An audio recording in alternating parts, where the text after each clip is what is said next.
nagliliyab ang tensyon sa Persian Gulf. Ngayon lang, lumala ang sitwasyon ng bombahin at sirain ng mga American ship ang dalawang oil platform ng Iran. At pagkatapos ay sinalakay pa ang isa. Ang insidenteng ito ay nagdulot ng matinding pagkabahala sa buong rehiyon. Galit na galit si President Ali Khamenei ng Iran.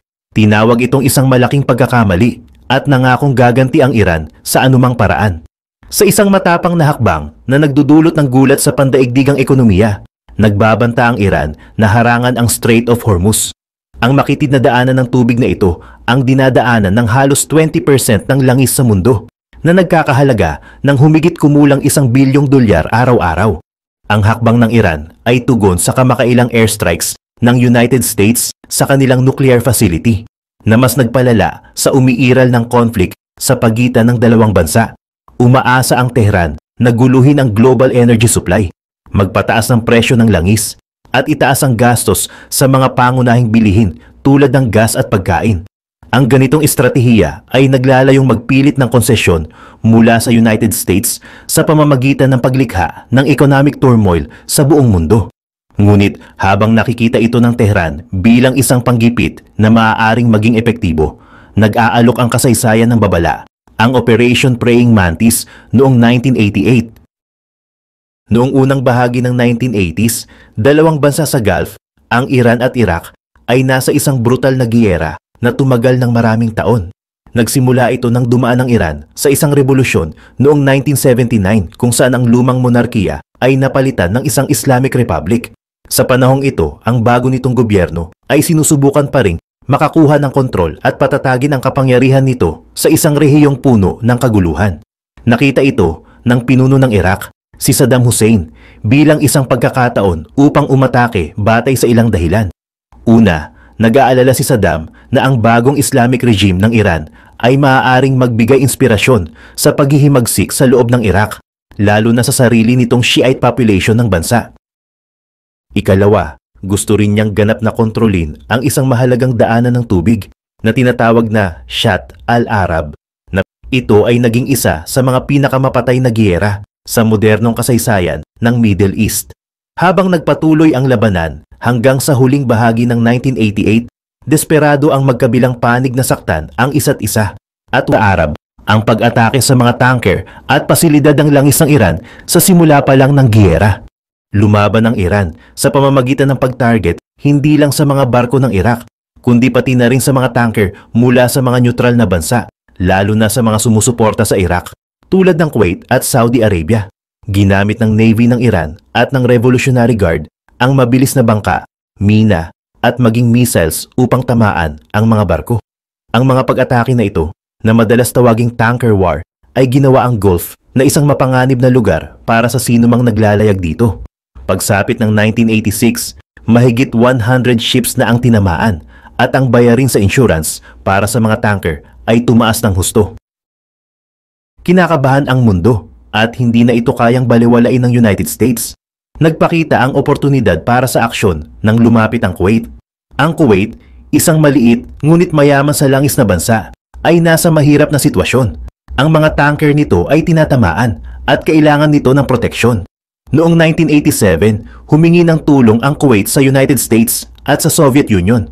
Nakita ng United States ang pagkakataon upang igiit ang impluwensya nito sa rehiyon at panatilihing dumadaloy ang langis. Pumayag itong i-reflag ang 11 tanker ng Kuwait. Ibig sabihin, ililipad nila ang bandila ng Amerika at makakakuha ng proteksyon mula sa Navy ng United States. Tinawag itong Operation Earnest Will at nagsimula ito noong July ng 1987. Nagpadala ang United States ng mga barkong pandigma, kabilang ang mga frigate, destroyer at isang aircraft carrier upang i-escort ang mga tanker na ito sa Gulf. Isa itong matapang na hakbang, ngunit inilagay nito ang United States mismo sa puntirya ng Iran. Hindi nagustuhan ng Iran ang mga barkong American sa itinuturing nilang sarili nilang teritoryo. Ngunit hindi bulag ang Navy ng United States. Batid ang masamang hangarin ng Iran. Alam ng Navy na hindi ito magiging madali. Hindi malaki ang Navy ng Iran, ngunit palaban ito. Mayroon itong halo-halong frigate, fast attack boat, at speedboat na armado ng missile at machine gun. Ginamit din ng Iran ang mga naval mines na mura, mahirap makita, at maaaring magdulot ng seryosong pinsala. Ang mga minang ito ay madalas na inilalagay sa mga shipping lane, lumulutang sa ilalim ng ibabaw, naghihintay na tamaan ng barko. Mataas na ang tensyon ng 2 buwan pa lang ang Operation Earnest Will, may minahan ng Iran ang tumama sa isang reflag tanker, ang Bridgerton. Ngunit kahit nasira ng mine ang Bridgerton, hindi nito nilubog ang barko o nagdulot ng pagkamatay. Nakita ito ng United States bilang isang seryosong babala, ngunit hindi sapat upang bigyang katwiran ang agarang military retaliation. Sa halip, nag-focus ang United States sa pagpapahigpit ng seguridad, pagkuha ng intelligence, at paghahanda para sa isang mas kalkuladong tugon. Noong Setyembre ng 1987, isang helicopter ng United States na nagpapatrol ang nakakita sa barko ng Iran na Iran Azir na naglalagay ng mines sa international waters sa ilalim ng takip ng gabi. Mabilis na kumilos ang Navy SEALs, sumakay sa barko at nakakita ng mga mapa at mines na nagpapatunay sa tuso na plano ng Iran. Nilubog ng United States ang Iran Azir, nagpadala ng babala, ngunit hindi nagsimula ng ganap na labanan.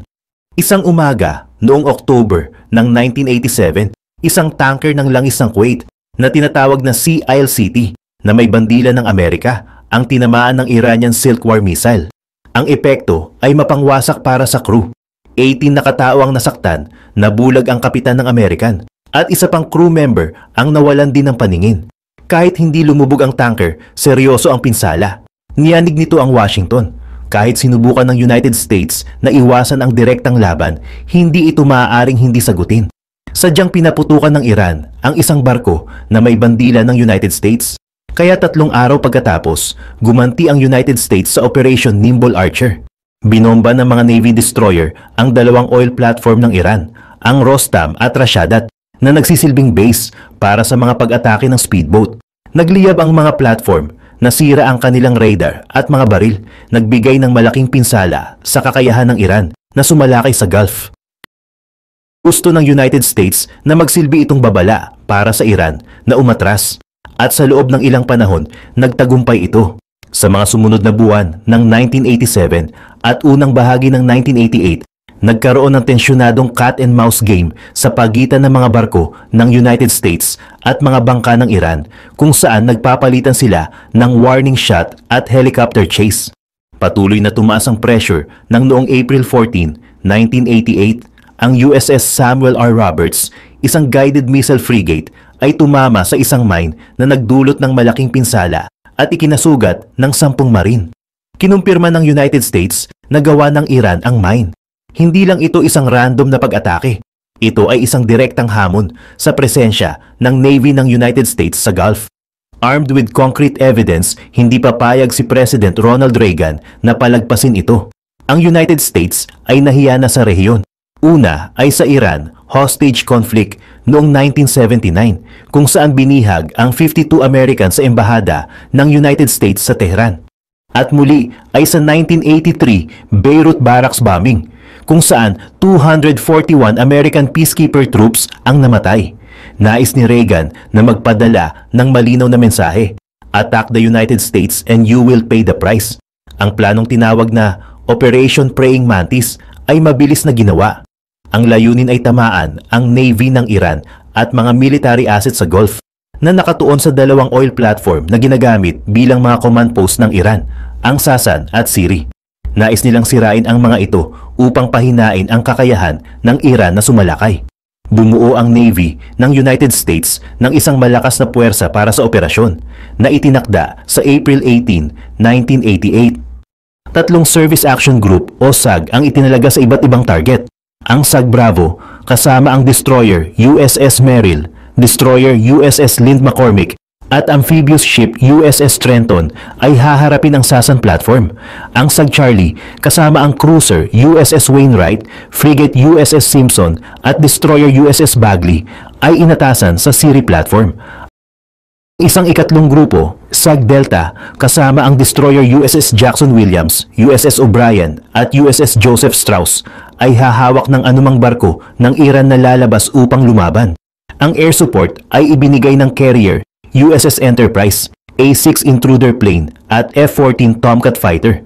Handang sumakay sa mga platform ang Marine at Navy shells kung kinakailangan. Bago umatake, binigyan ng United States ang mga tauhan ng Iran sa mga platform ng babala na lumikas. Ngunit sa halip ay gumanti ang mga Iranian sa pamamagitan ng pagpapaputok ng anti-aircraft gun. Nagsimula ang pag-atake sa Bukang Liwayway. Ang SAG Bravo ay nagpapaputok ng mga baril at gumamit ng mga helicopter upang bombahin ang platform ng Sasan na agad itong winasak. Pagkatapos, pumasok ang Marine upang sirain ang natitira, kabilang ang radar equipment at communication gear, at kumuha ng mahalagang intelligence. Sa Siri platform, sinunod ng SAG Charlie ang parehong playbook. Binomba ang platform hanggang sa maging isang nagliliyab na wasak. Ang pagkawasak ay napakakumpleto na tinanggal ng mga commander ang plano na sumakay, na nagpakita sa Iran na kayang durugin ng United States ang kanilang mga kuta sa Gulf nang hindi pinagpapawisan. Gaya ng inaasahan mula sa nasugatang pagmamalaki, hindi umupo ang Iran at mabilis na nag-react sa matinding pag-atake ng United States. Ang kanilang Navy at Revolutionary Guard Corps ay handang ipagtanggol ang kanilang teritoryo, kahit pa alam nilang mas superior ang sandata at teknolohiya ng kalaban. Kanilang unang tugon ay nagmula sa Joshan, isang mabilis na fast attack missile boat na armado ng Harpoon missile. Sumalaki ito sa USS Wainwright, isang guided missile cruiser ng United States na nagpaputok ng missile. Ngunit sa kabila ng pagiging mabilis at mapanganib ng Joshan, naligaw ang missile nito. Agad na gumanti ang United States gamit ang kanilang mas advanced na sistema ng baril at missile. Ang Joshan ay nilubog sa loob lamang ng ilang minuto at halos 30 sa mga crew nito ang namatay. Ito ay isang malinaw at matinding paalala na ang paghamon sa Navy ng United States ng direkta ay masamang ideya, isang aral na tila hindi pa ganap na natutunan ng Iran. Hindi nagtagal, lumabas naman ang Sahand, isa sa pinakamakapangyarihang frigate ng Iran, mula sa daungan ng Bandar Abbas. Nakita ito ng mga A-6 intruder aircraft mula sa carrier USS Enterprise na agad itong pinuntirya. Sinubukan ng Sahand na lumaban, nagpaputok ng anti-aircraft fire at gumagawa ng mga maneuver upang makaiwas. Ngunit sa huli, ang pinagsamang puwersa ng himpapawid at dagat ng United States ay napakalakas. Matapos matagumpay na maiwasan ang mga unang atake, pinakawalan ng A-6 kasama ang mga barko mula sa SAG Delta ang isang mapangwasak na pag-atake gamit ang Harpoon missile, laser-guided bomb at putok ng baril.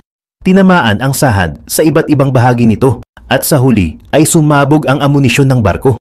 Lumubog ito na ikinamatay ng halos 45 Marine. Ito ang pinakamalaking barkong pandigma na nilubog ng Navy ng United States mula noong World War II, isang malaking dagok sa moral at kakayahan ng Iran. Mantala, isa pang Iranian frigate, ang Sabalan, na kilala sa pag-atake sa mga walang sandatahang merchant ship, ay pilit ding nilusob. Tinamaan ito ng laser-guided bomb mula sa isang A-6 at agad itong napilayan. Ngunit sa isang kritikal na desisyon na nagpakita ng taktikal na pagpipigil, pinigilan ni President Ronald Reagan ang kanyang puwersa na lubusang sirain ang Sabalan dahil naramdaman niyang naipadala na ang mensahe. Ang Sabalan ay hinila pabalik sa daungan, isang sirang simbolo ng pagkatalo ng Iran at isang paalala ng dominasyon ng United States sa dagat. Bukod sa malalaking barko, nagpadala rin ang Iran ng maliliit at mabilis na speedboat na pinatatakbo ng Revolutionary Guard na karaniwang ginagamit sa swarm tactics. Sinubukan nilang guluhin ang mga barko ng United States at dalawang F-4 Phantom jet ang ipinadala upang suportahan sila. Ngunit hindi sila nagtagumpay laban sa superior na firepower, radar capability at koordinasyon ng United States. Ang mga speedboat ay mabilis na napigilan at ang mga jet ay napilitang umatras. Sa kasamaang palad, may kaakibat na gastos ang operasyon para sa United States. Isang Marine Sea Cobra helicopter ang bumagsak habang nagsasagawa ng reconnaissance na ikinamatay ng dalawang piloto ng Marine, sina Captain Stephen Leslie at Captain Kenneth Hill. Ang kanilang pagkamatay ay isang trahedya at nagpapaalala sa peligrosong kalikasan ng operasyon sa kabila ng nakakabingi na tagumpay ng United States. Ang kabuang bilang ng mga nasawi sa panig ng Iran ay umabot sa mahigit 50 at maraming iba pa ang nasugatan. Sa paglubog ng araw noong April 18, 1988, malaki ang naging dagok ng Navy ng United States sa Naval Force ng Iran. Nasira ang Sasan at Siri platform at lumubog ang Joshan at Sahand. Ang sabalan ay napilayan. Ang Navy ng Iran ay lubusang nabugbog at malinaw ang mensahe ng United States.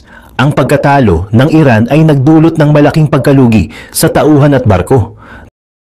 Dahil dito, binago ng Revolutionary Guard ang stratehiya ng Navy ng Iran na nakatuon ngayon sa maliliit at mabilis na bangka at paggamit ng mines. Sa 2025, ang Iran ay may halos 1,500 vessels.